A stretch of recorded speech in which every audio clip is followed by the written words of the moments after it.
bọn cóឧបករណ៍នេះខ្ញុំពេលដែលខ្ញុំគេហៅថាអញ្ចឹងយើងពេលខ្លះយើងរៀងក្តីអត់ចាញ់ណាឬក៏យើងមានអារម្មណ៍ថាមិនបានគំនិតរបស់ខ្ញុំវា go over the place វារញ៉េរញ៉ៃវារៀងញ៉ៃញ៉ៃអញ្ចឹងណាខ្ញុំដកពេលវេលាខ្លះមកស្ដាប់តន្ត្រីឬក៏ខ្ញុំលេងតន្ត្រីខ្លួនឯងដូចទៅឧបករណ៍ខ្ញុំលេងខ្ញុំជឿទៅខ្ញុំលេងចាវាមានសមាធិទីហោថា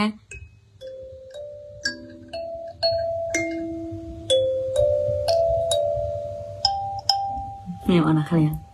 អានេះការកលឹមបាជីវិតនេះហានេះយើងរៀនខ្លួនឯងបាននេះអត់ចាំបាច់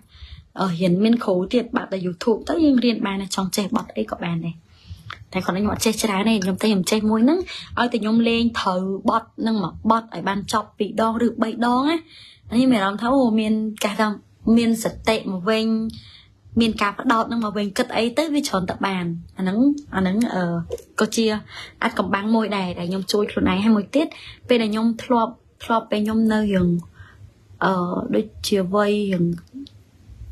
ឆ្នាំ2018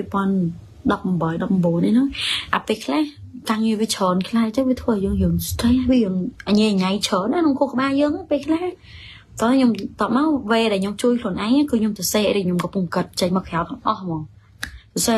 អស់ពេលអស់ហើយចឹងខ្ញុំអានវាម្ដងទៀតពេលខ្ញុំអានម្ដងទៀតឡងធូរហ្មងបងប្អូនគ្នាអាហ្នឹងជំនួសនៅពេលដែលយើងអត់មានអ្នកប្រឹក្សាយោបល់ជាមួយជំនួសដោយការដែលយើងទៅសេអ្វីដែលនៅក្នុងចិត្តយើងចេញមកក្រៅអស់ទៅសេអស់ហើយយើងអានម្ដងទៀតហើយឡើងធូរហ្មងបងប្អូនគ្នាចាំសាករបស់ហ្នឹងណាហើយមួយទៀតកុំភ្លេចកំណត់គោលដៅខ្លួនឯងផងដូចខ្ញុំមានគោលដៅរបស់ខ្ញុំប្រចាំឆ្នាំនេះសភៅរបស់ខ្ញុំសភៅគោលដៅនេះតាំងពីកំណត់មកតាំងពី2018អីមកម៉េះគឺខ្ញុំទៅសេគោលដៅរបស់ខ្លួនឯងរាល់ឆ្នាំដូចហ្នឹងតែឥឡូវនេះយើងមានដូចចឹងយើងមានគោលដៅចឹងតែឥឡូវនេះយើងមាន form ស្រាប់បងប្អូនអរគ្នាតិចទៀតអាចមកលេង KSA team បានហើយមកកំណត់ប្លង់ជីវិតខ្លួនឯងគោលដៅខ្លួនឯងបានមួយក្រុមការងារ KSA បងយើងជួ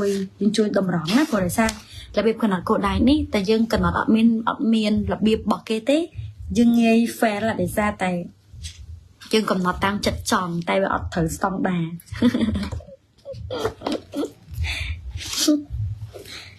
អូអានេះ2020ណា2018នៅមួយទៀតខ្ញុំចេះកំណត់គោលដៅតាំងពី2014ហើយមួយទៀត living value អីហ្នឹងអាហ្នឹងតាំងពី2014មកចឹងឃើញថាដំណើរជីវិតនេះច្រើនតែធ្វើអីមួយមានគោលដៅវាអត់យើងអត់ចេះតែទៅឆ្វេងឆ្វាយច្រើនហើយមានឱកាសបានរៀនសូត្រមួយចំនួនមានមេរៀនខ្លះជាមេរៀនល្អមែនតើបងប្អូនអ្នកគ្នាអាចទៅរៀនបាននៅក្នុង mobile app របស់លោកគ្រូដោយសារតែយើងបានចងក្រងមេរៀនទាំងអស់ហ្នឹងចូលទៅផ្ទះរបស់យើងហ្មង mobile app ដូចផ្ទះអញ្ចឹងណាដែលយើងទុកនៅក្នុងទូហ្នឹងមានសោសម្ងាត់របស់យើងគេអត់ដឹងទេបើយើងដាក់ក្នុង Facebook យើងអត់ដឹងថាវាមាន something happen ដូចជា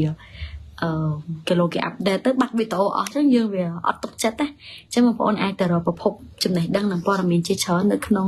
Kim Sok Heng Mobile App បានចា៎